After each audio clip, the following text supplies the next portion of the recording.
नमस्कार दोस्तों, मैं हूं बीके महतो और आपका स्वागत है मेरे YouTube channel technical learning series में। यदि आप रेलवे में ग्रुप डी में कार्यरत हैं या रेलवे ग्रुप डी की तैयारी करना चाहते हैं और प्रमोशन के माध्यम से एक लंबी छलांग लगाना चाहते हैं, तो उसी प्रमोशन के माध्यम को आज हम लोग जानेंगे। उसका नाम है जीडीसी। जीडीसी क्या है? सबसे पहले हम लोग जानते हैं जीडीसी क्या है। जीडीसी का फुल फॉर्म होता है जनरल डिपार्टमेंटल कॉम्पिटिटिव एग्जामिनेशन, यानी कि समान विभागीय प्रतियोगिता परीक्षा। रेलवे में भर्ती करने के कई सारे माध्यम हैं। रेलवे में जैसे डायरेक्ट भर्तियां आरआरबी, आरआरसी एवं यूपीएससी के माध्यम से की जाती है, उसी प्रकार रेलवे में डिपार्टमेंटल परीक्षा का भर्ती का आयोजन जीडीसी एवं एलडीसी के माध्यम से की जाती है। तो अब आप समझ गए होंगे कि जीडीसी क्या है, यानी कि जीडीसी रेलवे में भर्ती करने का एक माध्यम है। अब हम लोग समझते हैं जीडीसी कोटा क्या है। सबसे पहले हम लोग जानते हैं कि जीडीसी में कितने परसेंट कोटा की भर्तियां जो होती है जीडीसी के माध्यम से कराई जाती है। तो कम से कम 25% सीट जो होती है वो जीडीसी के माध्यम से भरी जाती है एवं अधिक से अधिक 55% सीटें जो होती है वो जीडीसी के माध्यम से भरी जाती है। आप सपोज कर सकते हैं कि जैसे ईसीआर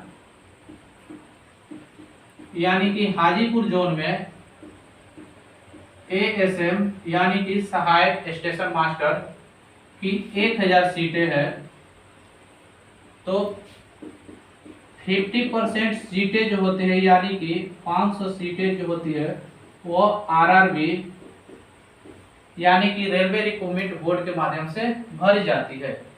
बची हुई 500 सीटें वो रेलवे में विभागीय परीक्षा के माध्यम से भरी जाती है। और 500 सीट का कम से कम 25% यानी कि 125 सीटें और अधिक से अधिक 50% यानी कि 250 सीटें जो होती है वह जीडीसी के माध्यम से भरी जाएगी।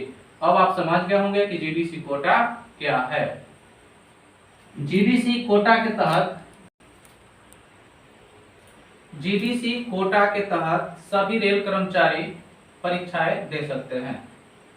आप यदि लेवल 1 यानी कि 18 जीपी में कार्यरत हैं और लेवल 6 यानी कि 42 जीपी में प्रमोशन पाना चाहते हैं, तो यह जीडीसी माध्यम के तहत ही संभव हो सकता है।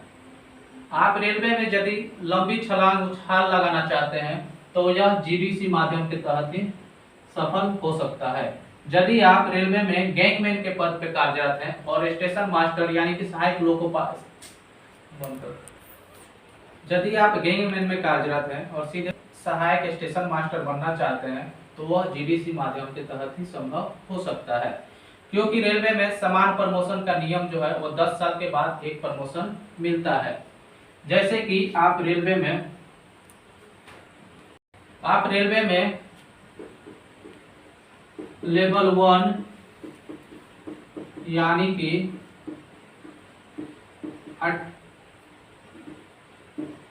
1800 ग्रेड पे में कार्यरत हैं, तो 10 साल के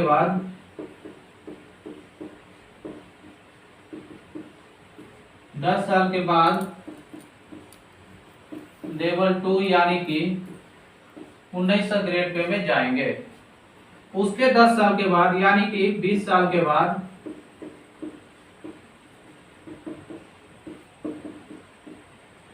लेवल 3 यानी 2000 ग्रेड पे में प्रमोशन पाएंगे। अंत में 30 साल के बाद 2400 ग्रेड पे यानी कि लेवल 4 में प्रमोशन पाते पाते रिटायर हो जाएंगे। लेकिन अगर आप 1800 जीपी से सीधे 42 जीपी में जाना चाहते हैं, तो यह जीडीसी के माध्यम से ही संभव हो सकता है। अभी तक आप समझ गए कि जीडीसी क्या है एवं जीडीसी कोटा क्या है। अब हम लोग बात करेंगे कि जीडीसी में आवेदन करने की योग्यता क्या है। तो सबसे पहले होता है कि जीडीसी में सभी रेल कर्मचारी आवेदन कर सकता है। शर्त यह है कि वह अपने से अधिक ग्रेड पे वाले में आवेदन कर सकता है। अपने से समान ग्रेड पे में भी आवेदन कर सकता है। शर्त है कि वह सेफ्टी कैटेगरी में हो और नॉन सेफ्टी कैटेगरी के लिए आवेदन कर सकता है। अगर नॉन सेफ्टी कैटेगरी में है तो वह सेफ्टी कैटेगरी के लिए आवेदन कर सकता है। अब आपके मन में एक सवाल उत्पन्न होता होगा कि ये सेफ्टी कैटेगरी और नॉन सेफ्टी कैटेगरी क्या है।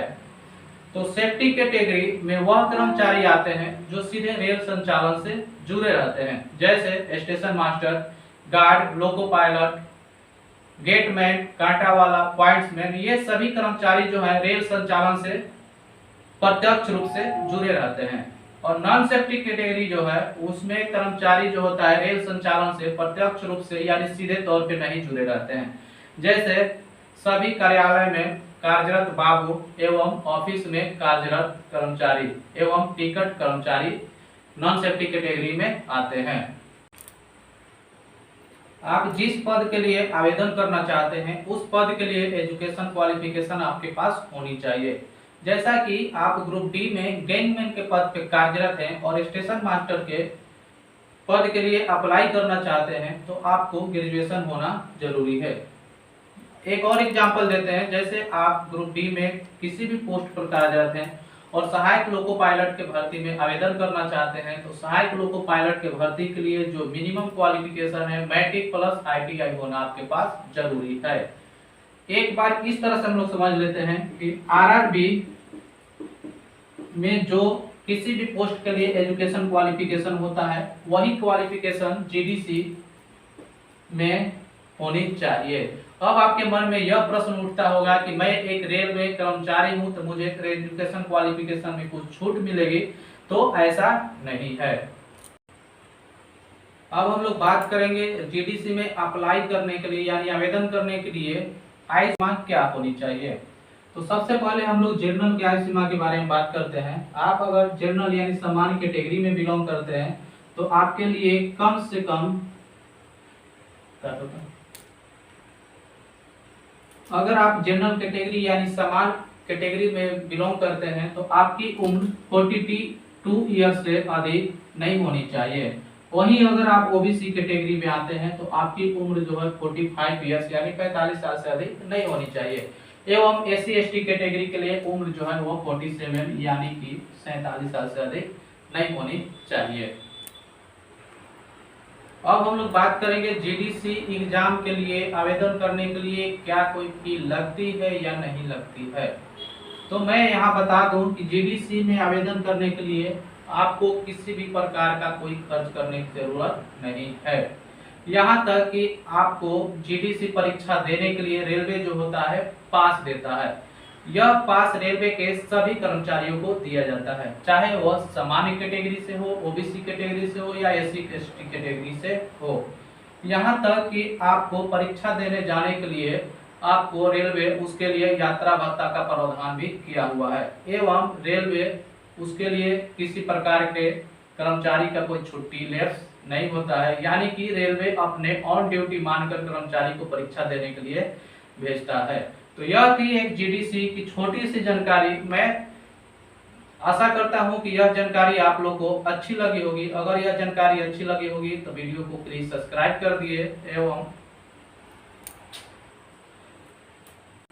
लाइक एवं अपने दोस्तों के साथ शेयर कर दीजिए जिससे उन लोगों को भी यह जानकारी मिल सके।